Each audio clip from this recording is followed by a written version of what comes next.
برواية حفص عن عاصم كوفي رحمة الله تعالى عليه. أعوذ بالله من الشيطان الرجيم. بسم الله الرحمن الرحيم.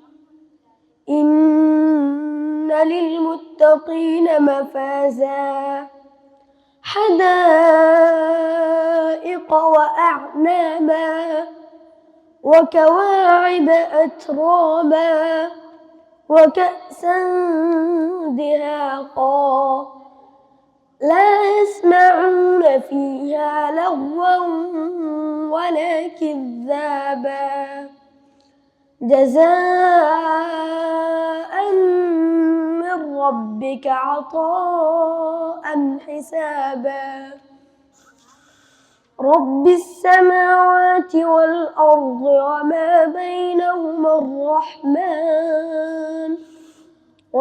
بينهما الرحمن لا يملكون منه خطابا يوم يقوم الروح والملائكة صفا لا يتكلمون إلا من أذن له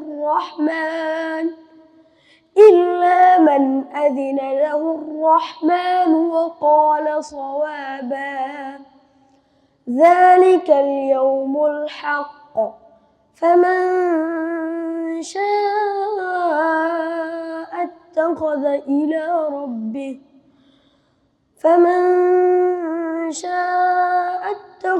إلى ربه مآبا إنا أنذرناكم عذابا قريبا يوم ينظر المرء ما